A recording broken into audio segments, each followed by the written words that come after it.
Okay, it looks like numbers have stabled. So thank you very much for joining this webinar. My name is Brian Mallon. I'm the Marketing and Comms Manager here at the University of Queensland. So thank you again for joining this very exciting webinar about matching at UQ-Ochsner. So we'll jump right into it and introduce our panel member.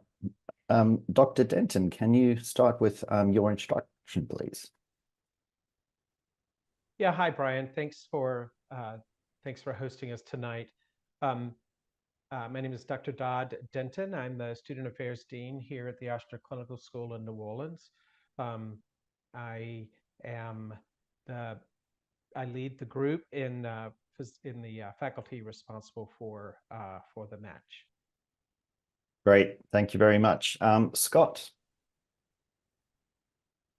Thank you, Brian. Hi, everyone. My name is Scott Peters. I am the Program Director of the Ochsner Clinical School and the Director for Medical Education here at Ochsner in New Orleans. Great, thank you very much. And our recent graduate, Dr. Jonas. I like saying that. So weird. My name is Ainsley Jonas, and I am a recent graduate. I just graduated in November, so I just went through the match, and I'm excited to be here today.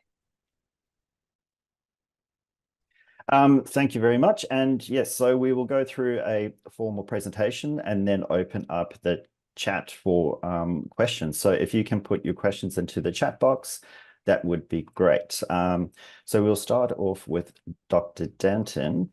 Let me just quickly change my screen and share it, and then we'll get going.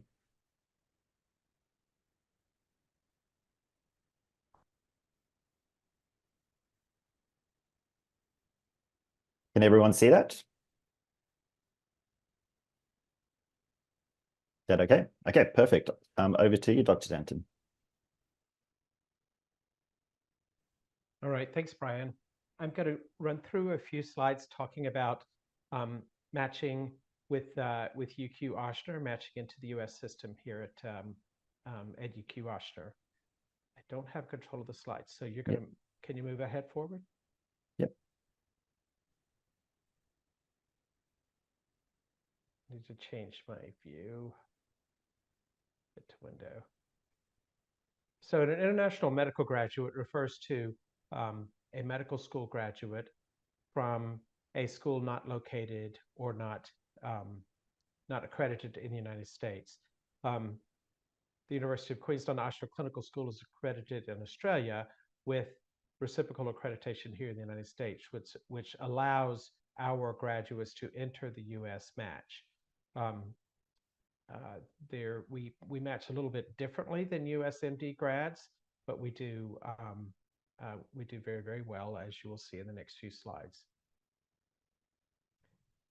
All of our graduates are certified by the Educational Commission for Foreign Medical Graduates, which assesses whether they are ready to enter our accredited programs here in the United States. All international medical graduates must pass Step 1 and Step 2 of the USMLE, which Ainsley went through during her years at Ochsner, yes. And they're the same examinations that US and Canadian students must take before they enter the US match. And then the IMG students enter the residency match program with all other medical graduates in MD and DO programs throughout the United States.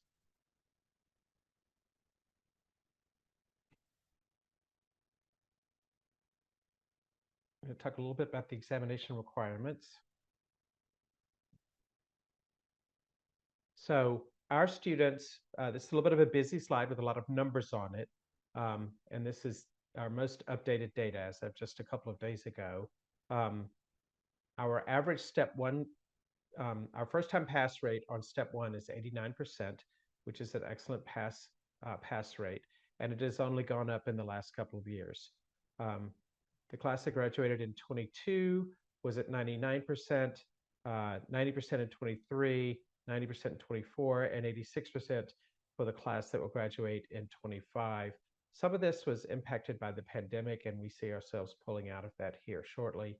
Step 2 CK is The clinical exam, step 1 is taken between the second and third years.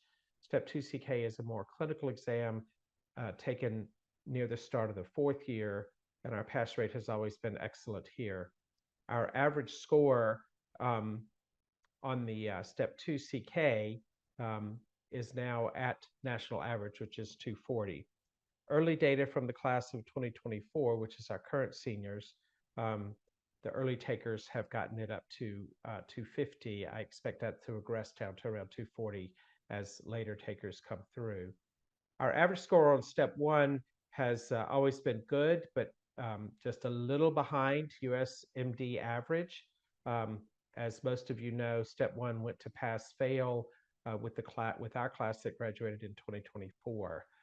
So all students going forward will only have a pass-fail score on step 1. Doesn't make it easier, just means that it's not a 3-digit score, it's a pass-fail score.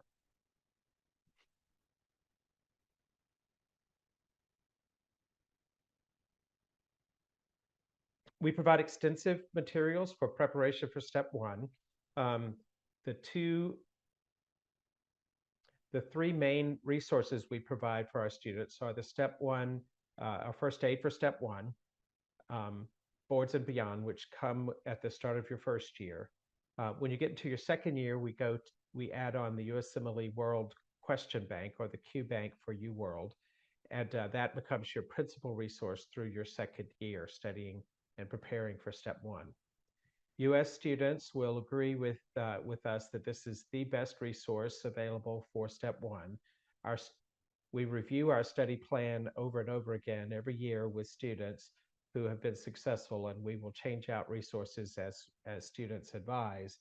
But Boards and Beyond came into our resource group about 4 years ago, maybe, and has been very popular with our students. The Q Bank, the UWorld Q Bank, and First Aid for Step 1 have been there since the start of the school. We provide 3 NBMA practice exams to help students gauge where they stand in their preparation towards taking Step 1. We develop a study guide. Students who do well on the exam work with me to revise our guide from year to year, and we generally adjust that every year or 2. And then we have a dedicated USMLE preparation. It used to be a course, now it is a selective stream in the second half of year 2. All of our students take this selective stream, which is based around near-peer tutorials, UWorld question bank questions, and carved out dedicated time to study for step 1.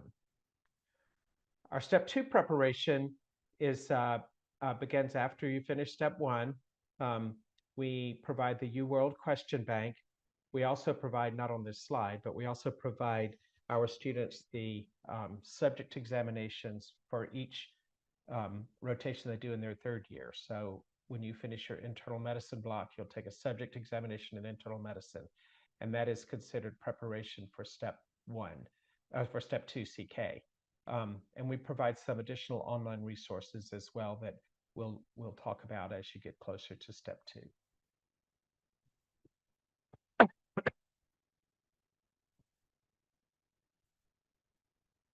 And how do we match? Let's hit on to the next, there's Fareed right there. So our students perform very well in our MP match.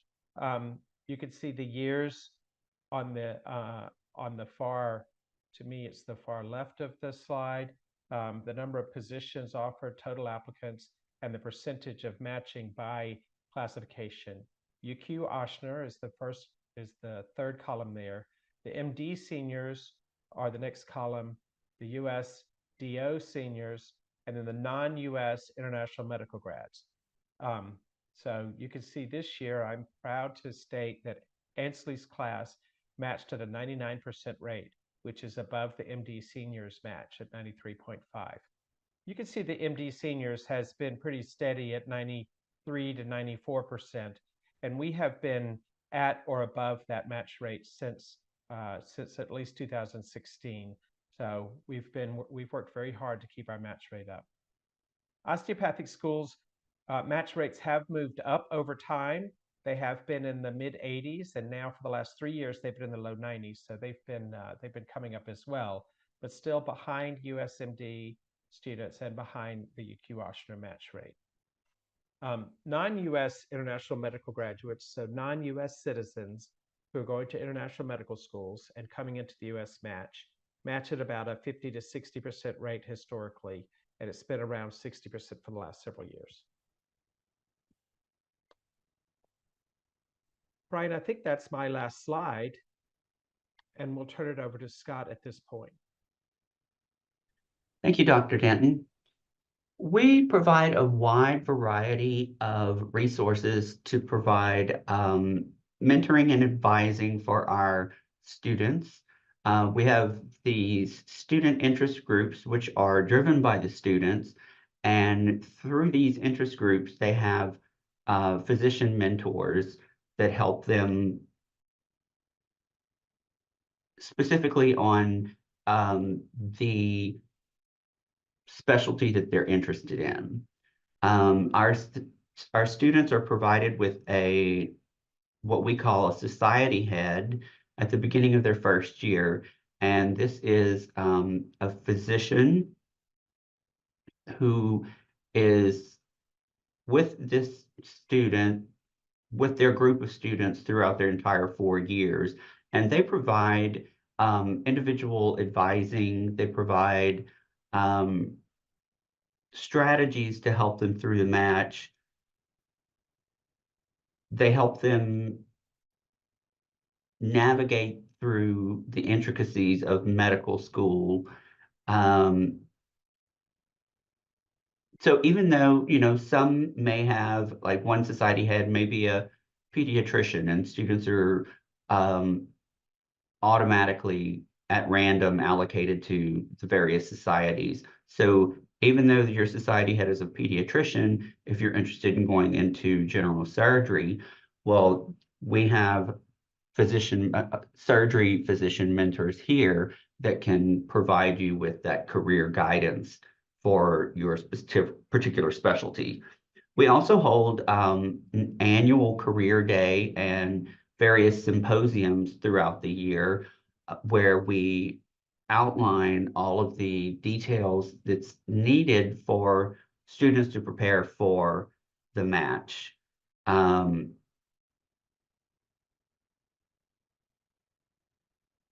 On our website, we put together a very detailed timeline of what students need to be doing at a particular time of the year, specifically in 4th year, to help them prepare for the match. And we've been told by many of our graduates that we often spoon feed our students because all they need to do is just follow our instructions and they can get through things. The least that you need to worry about is having to navigate all the intricacies that the match puts on you, and it changes every year. We also offer mock interviews whenever we find out what specific specialty you want to go into. You are then allocated to that particular department, and we get you scheduled with a mock interview. Also, our administrative support team assists in the application process.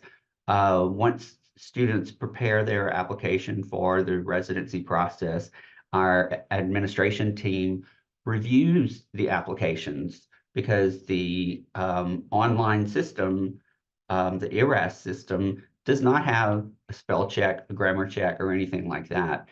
And so our team literally and physically reviews anyone's application to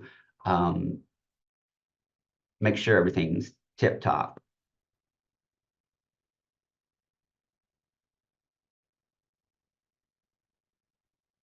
And for our 24 matches, this is just a highlight of some of the universities where our grads have matched. Listed here, we have 14 of the specialties that our grads matched in for this year. Overall, our graduates have matched in 24 specialties throughout the beginning of our program. Several of these institutions have matched multiple of our graduates in various different specialties. If you go to the next slide, you can see, for example, organ health. There's organ health under peds, under internal medicine, emergency medicine. Something I did not add on here, as you can see, we have someone, our graduates have matched here at Ochsner in anesthesia, internal medicine, emergency medicine, OB, neurology, and something I did not add to this slide is pediatrics, because we now have a new program in pediatrics at Ochsner, and one of our graduates this year matched in that program. So this gives you a nice overview of where all of the institutions are. And each year, we see more and more of the programs coming back asking for, send me more.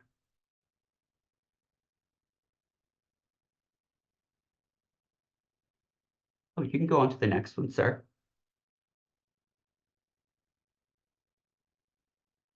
So how are our doctors performing in their workplace? Next slide. Every year we send surveys to program directors after the graduates finish their first year of internship, so that we can find out how are they doing, if there's things that we need to tweak within the program. And as you can see, almost 90% of our graduates are in the top of their intern class. It shows class of 2012 to 2021 because 2022 class, intern class, is not yet finished yet. So I like to explain that because sometimes it looks like that data is old. Before COVID, we had a very high 80 response rate from the program directors. And then we saw during COVID that, as everyone did, the physicians were just very overburdened, and to get them to fill out surveys was the least of their concern. But we still have a very nice 74% response rate, and it's always nice to see the feedback we get on how our graduates performed during their intern year. So Ainsley, I look forward to seeing what we get back on you. No pressure. And I think that's it with my slides. Yep, that is it. Dr. Denton, I might go back to the match slide, just because the audience are probably going to be looking into the future 4 years from now. And you can see the number of positions keep on increasing and the total number of applications increase as well. What is your prediction for the future? Brian, my crystal ball is broken. But I will say this: we know that there's projected to be a physician shortfall in the United States, as there is in just about every Western country, and many countries, including Australia, have made plans for a drastic increase in the number of physicians they train. Australia, UK, many countries in Europe. The United States has not really made a plan to do that, but there are new medical schools opening all the time. I believe the last time I looked, there were over 20 that opened since over 30 that opened since the year 2000. So in the last 25 years, there have been 30 new med schools open in the US. Many of those are osteopathic schools and not MD schools. So the number of med school graduates continues to go up in the United States. The number of residency positions, if you look at the rise of these numbers, it would be better if this was in a line graph to see it better. But you can see that the rise in the number of positions has not quite been as fast as the rise in the number of applicants, at least over the last several years. So we are, there's not going to be a time where the number of applicants outpaces the number of positions, but it gets tighter every year with there not being very many open positions. As you can see this year, there were more, as in every year, there were more applicants than positions, but most of the people who wanted to get spots got them. So we are, the number of applications is not the number of applicants. That's the number of, the average applicant drops like 8 to 10 applications. So there are not more applicants than positions, but those numbers tend to merge over time. So I think it's going to continue to get tighter as time goes on and more med schools open up. I think it's important. Our focus on match rate has been important because we want to get our students, our graduates matched and in positions, and our students want that, and that's something that we owe them. And so we do a lot of work towards making sure our students do find spots in the match. Great. Thank you very much for answering that question. I will stop sharing and then hand over to Ainsley. My turn. Yes. Okay. So my name's Ainsley. I graduated in November. So I started 4 years ago, and I recently matched on Friday to LSU New Orleans for a general surgery position. Very exciting. Kind of go back to the beginning. I knew to some degree that surgery was something that I was interested in before med school. So I think one of the reasons I wound up choosing to come to UQ-Ochsner was when I was applying to med schools and going through that horrible process that I'm sorry that people have to go through, but you have to do a lot of research in terms of what you're willing to apply to and where you're willing to move to. So I'm from Boston, so moving to Australia into New Orleans was definitely a change, but also just, I think the balance of weighing the options of an MD, IMG versus like a DO came into play. And for me, a lot of that came down to match rates. So I spent a lot of time researching match rates. And then I had a friend who was already a UQ-Ochsner student that I went to high school with who wanted to do vascular surgery. And he told me when I was doing all this research, he was like, you should also pay attention to the types of specialties and the types of programs that these students are matching into, because sometimes those numbers can sound great. Like the school has a 96% match rate, but where exactly are they going and what are they doing? And will you have the option to pursue the type of specialty that you want to pursue? So that was important to me. And I also loved the idea of going to Australia. So that was a bonus. And throughout the 4 years, I think that I felt like the people at UQ-Ochsner wanted me to match at sometimes more than I wanted to match. They are so heavily invested in your success.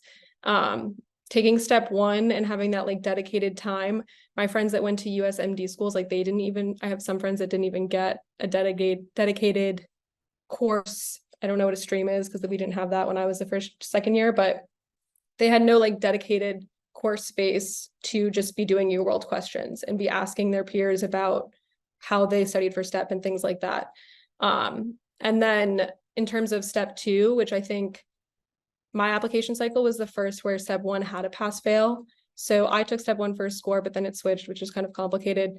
But step two, I think was weighed a lot heavier in my application cycle because people have now just a pass fail in step one. And I felt exponentially more prepared for step two because of the clinical exposure I had at Ochsner.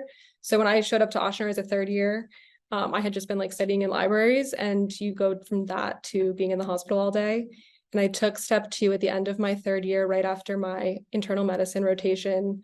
And I felt like most of the questions that I knew I was getting right because of what I had learned on the floor and not because of what I had. I mean, of course, doing the questions helps, but I think that I felt so prepared because of our intense clinical exposure that we get at Ochsner. And then I think I would say the same for fourth year. Scott kind of mentioned that we get spoon-fed. We definitely do. I was just looking into registering for step 3 today, and I was like, oh, I wish Scott had a PowerPoint about how to do this. But like I had a mock interview with a bunch of different surgeons at Ochsner. I joined the surgery specialty interest group and was able to find mentors and get letters from department chairs and program directors. I think at one point I said to the student affairs office that I wanted to do an away rotation at LSU. And they were like, okay, sure. And then within 2 weeks, they had emailed and sent all my information over. And they were like, just tell them what dates you want to go. So that was amazing.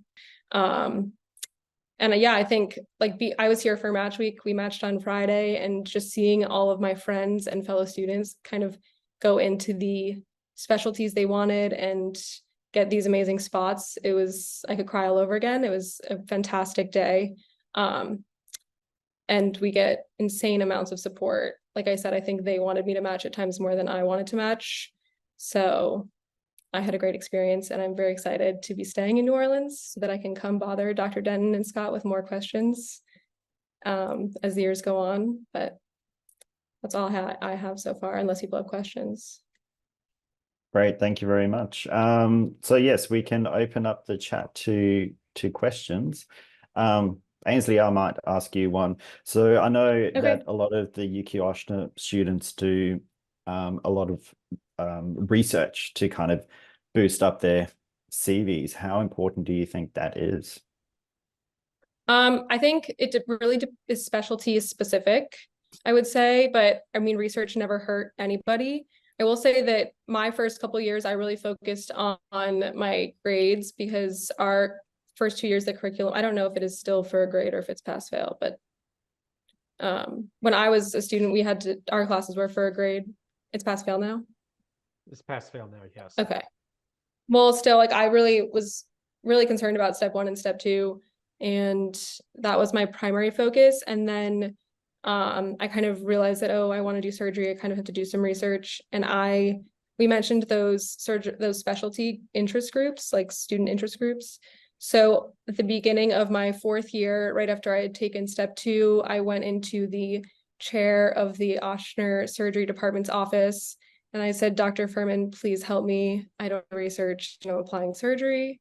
And he was like, okay, I'll email you a list of projects, pick which one you want to do.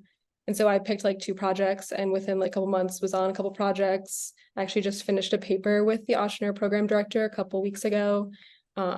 And they were like, of course, you need research, like we'll help you. And it's just really about like making those connections and finding people that will help you. But I think that the option's always there.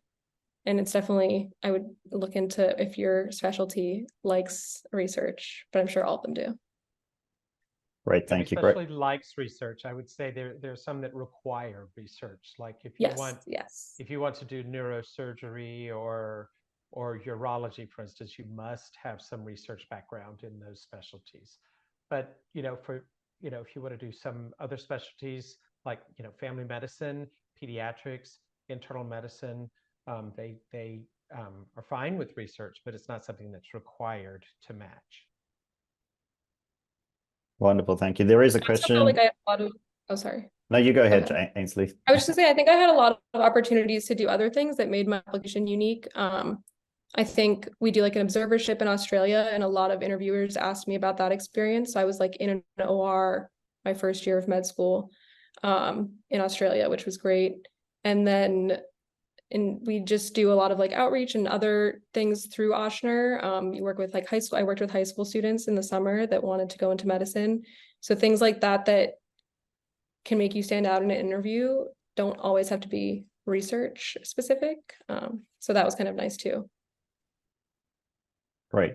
There is a question in the chat, probably for you again, Ainsley, really talking about the timeline of the academic year. And obviously you graduated in November and now you'll start work in July.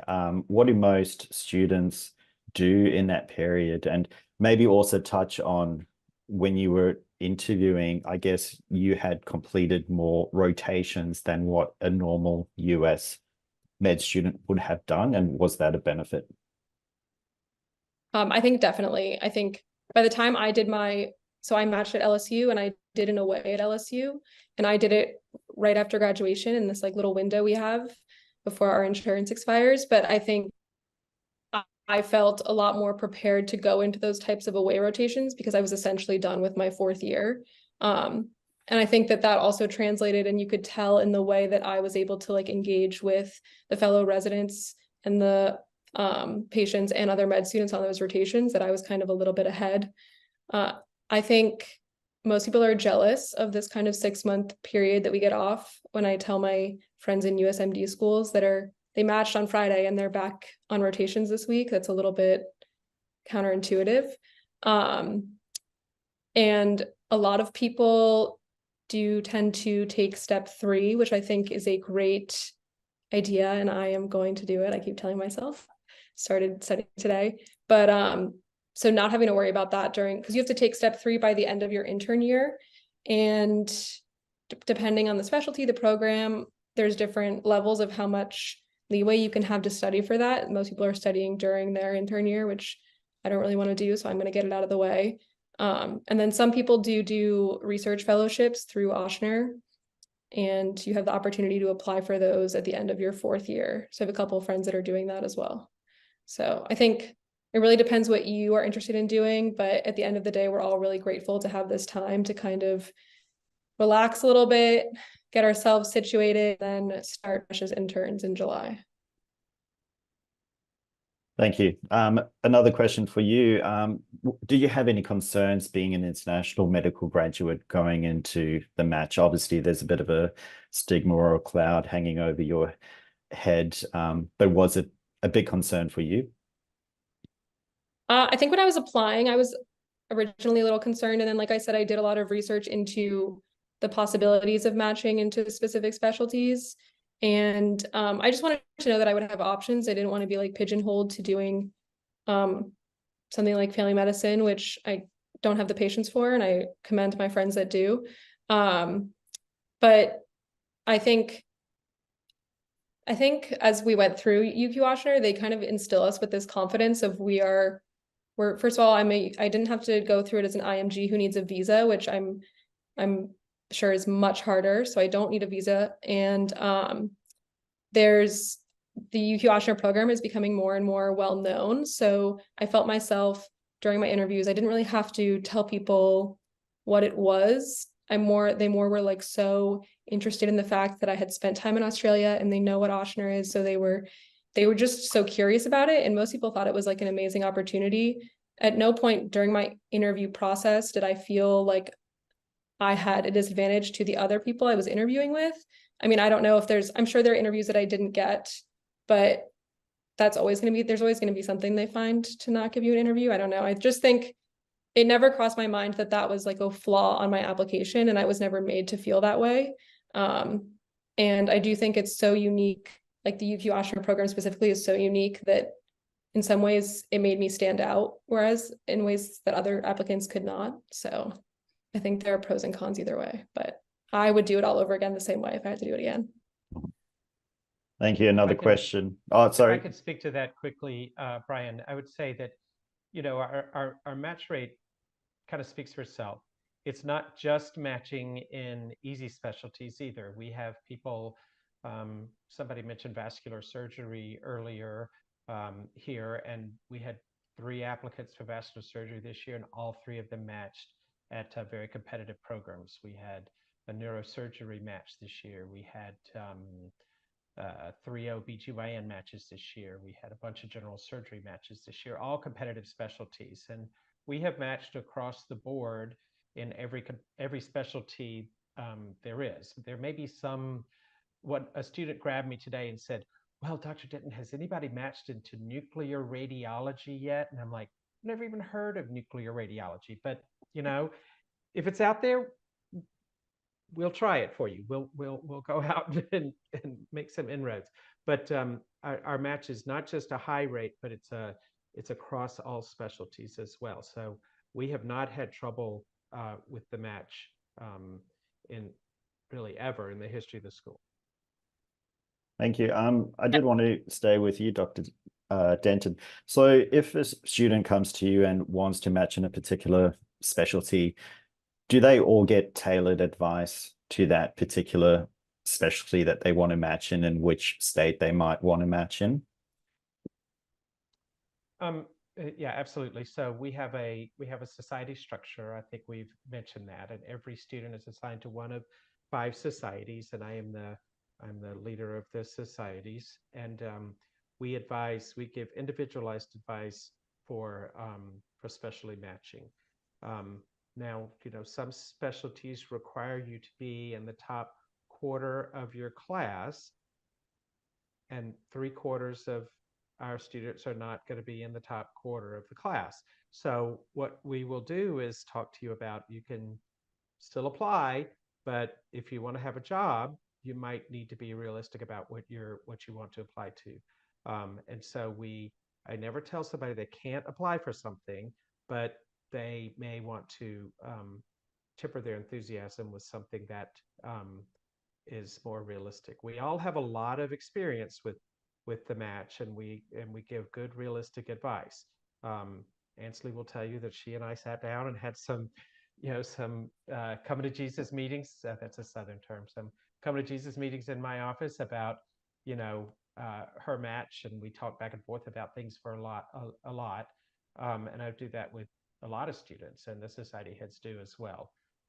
But yeah, we give tailored advice for students. Like if you come to me and tell me you want to do vascular surgery, I'm going to tell you, you need to go meet Dr. Money, and you need to spend some time in Dr. Money's OR. We have a lot of vascular surgeons here, but Dr. Money is the guy who will help you get into vascular surgery residency in our group. Likewise, I'll tell you who you need to work with in every specialty among the highly competitive specialties in order to be able to match. And our faculty are very receptive to our students. They help our students. They not only help in research, as Ansley pointed out, but they also help with match strategy and where to apply and what programs we have connections to that could maybe help open some doors for you. Great, thank you. Ainsley, there's a question in the chat for you. Did you always know that you wanted to do general surgery? And I guess, are there a lot of students like you who know which specialty they want to go into? And do you think that is an advantage when you're a med student to have a plan? I think I definitely came into med school knowing that I liked it and I was interested in it. My 3rd year toyed with some other ideas, but then after my surgery rotation, kind of it confirmed it.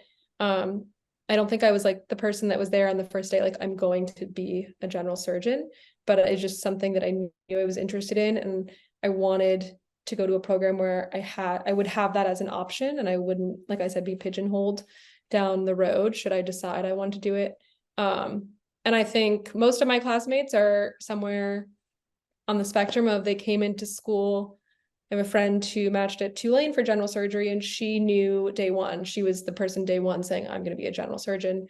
Whereas I have one of my best friends matched OBGYN, and she decided that she wanted to be, this was like, I wouldn't recommend, but she added around October of our 4th year, so about a graduation, that she wanted to do OBGYN. And she went to Dr. Den's office, and I'm sure he let out a big sigh, and then he helped her. So I think I wouldn't recommend doing that, but I don't think you have to show up knowing what you want to do. But I would just be very cognizant when you're considering different programs that you know that you're going to have a wide variety of options, as long as you put in the work. And like Dr. Den said, if you have the grades and you put in the work, can that be something that you can achieve? And I didn't want to go somewhere where, even if I got if I was the top quarter of my class or got the top score, I wouldn't be able to do something. So I don't know if that answers that question. It did. Thank you very much. Scott, a question for you. I'm just a bit conscious I haven't thrown one your way yet. There is a question about continuing your internship in Australia. Can you talk a bit more about that process and maybe how many of the cohort actually come back to Australia? Sure. Every year we usually have about, I think maybe 10% of the class that decides that they want to whether it be for love of country or love of someone else in Australia, to return and to practice in Australia. For those students, we often help them to get additional rotations back in Australia so that they can secure their spot. And they actually, the Australian match is kind of selected way before they graduate. So they're kind of in the situation like the US students are, that they've received their spot before they even graduate. I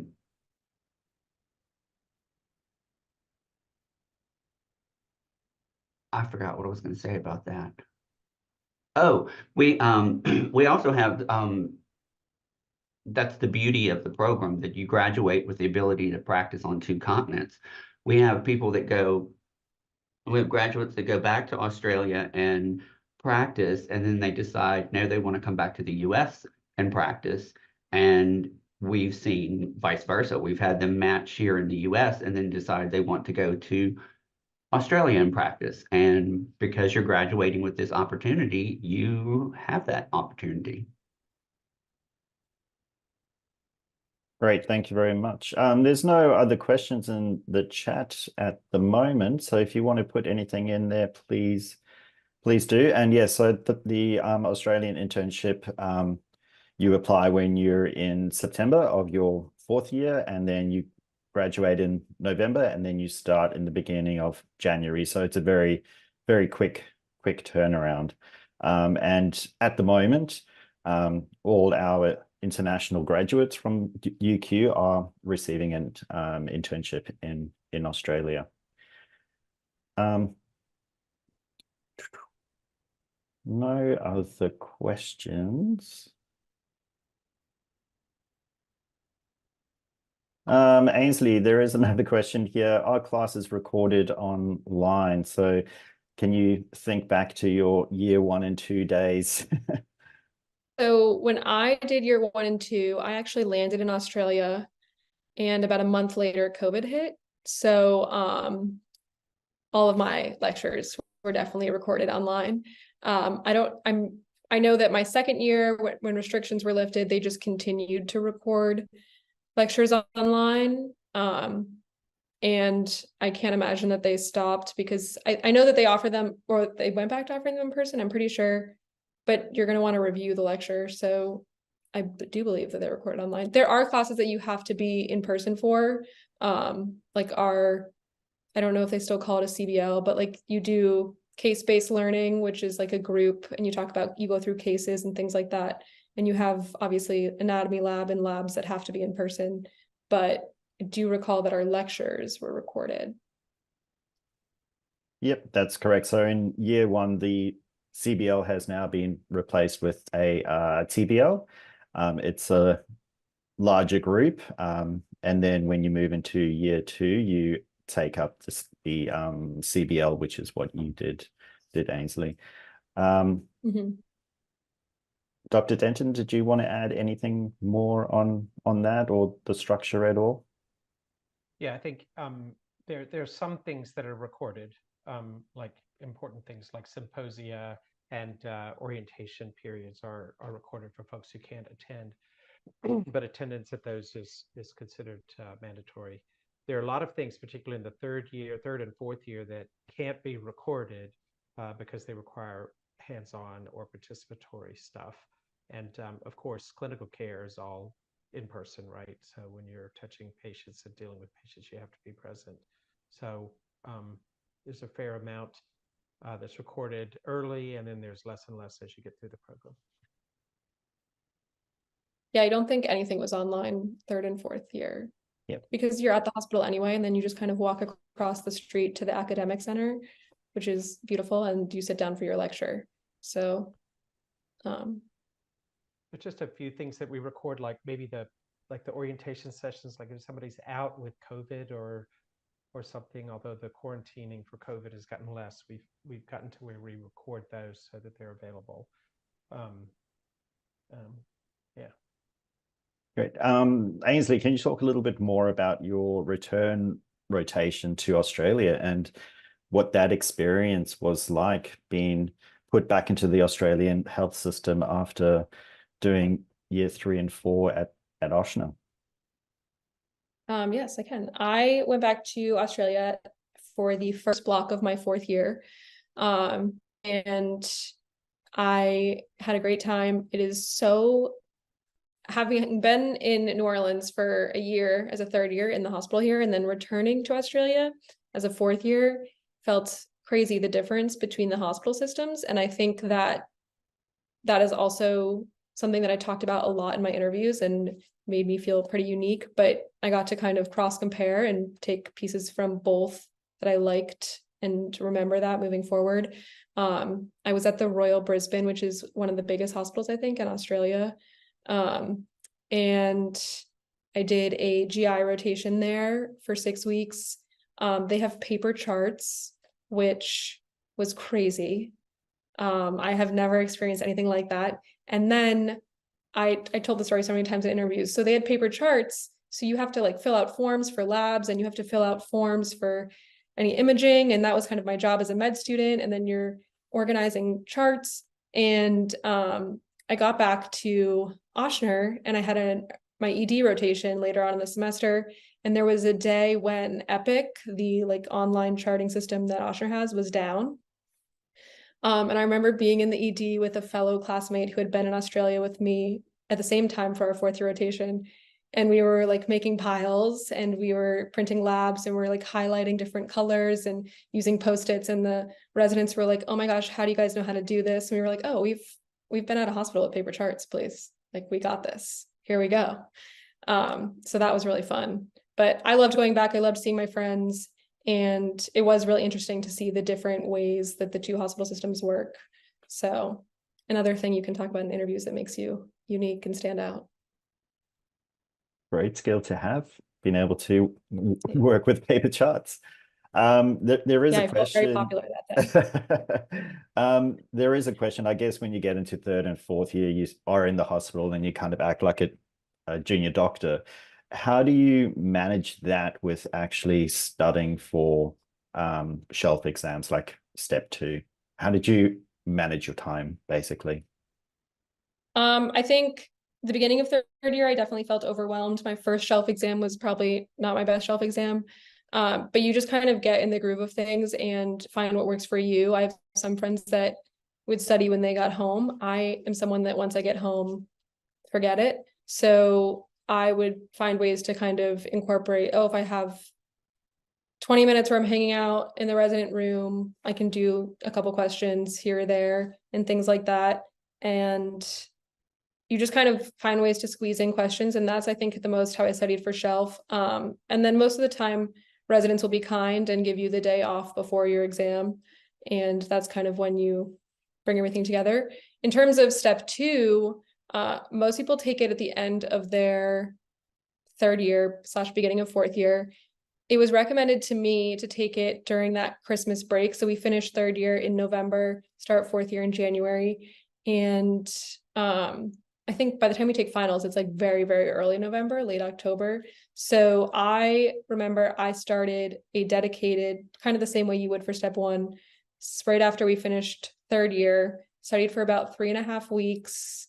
And I took step 2 right before Christmas so that I could enjoy Christmas with my family, and then go to Australia for that first rotation in January. But now when younger students ask me when they should take it, I am such a strong advocate for take it before you start 4th year, because we have that really long extended Christmas break, and then I just never had to think about it again. I was done, and that felt so good. But it was great to have that kind of like month to study and then take it and get it out of the way. So I think step 2, I know some people studied for it throughout the year. I just kind of did the questions for each block that was relevant. And I think the more that you just kind of focus during your rotations and really try to learn everything you can while you're at the hospital, the easier that step 2 studying will be. So then when I finished, I just went through UWorlds, did the question bank, and took the test. And I would do it the same way again. Great. Thank you very much. So there's no more questions in the chat, so I might do a bit of a wrap up and go around the panel. Dr. Denton, do you have any final words or advice for the audience? Not in particular. I mean, just a recruiting pitch. We have a great program. I don't know why you wouldn't love going to Australia for 2 years and coming back to New Orleans to a very busy hospital system in a great city, and join the residency programs here in the United States. I don't know why you wouldn't want to take this opportunity. So this is, I think we have a great program, and we have wonderful opportunities for our applicants and their students who start with us. Great. Thank you, Scott. Something I always like to tell our students, and our entire administrative team feels the same way. The reason we care so strongly about you matching, Ainsley, is because if they don't have jobs, we don't have jobs. And these are our careers, and we put all of our hard work and tears into seeing their success, and seeing their success makes all the difference and makes it wonderful coming to work. Thank you. And lucky last, Ainsley.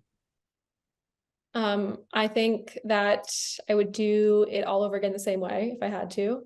And yeah, I think the Australia experience is so unique. Going into intern year, everyone keeps being like, you have to get all this life experience out of the way over the next couple of months, and you have to travel and you have to relax because the next 5 years you're going to be in a hospital.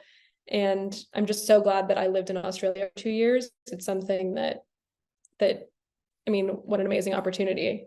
I can't say it enough. So I would do the same thing again. And I'm so grateful for Dr. Denton and Scott and all the student affairs people for helping me the past couple of years. I definitely wouldn't be here if they didn't have such a strong support network, and they weren't spoon feeding me the timeline of when to submit my application and when to ask for letters and all of that. So yeah. Great. Well, thank you very much, everyone. And congratulations again, Ainsley, for matching, and look forward to seeing your future career. Enjoy the break, enjoy your trip to London, and yeah, have a great time. And thank you everyone for joining.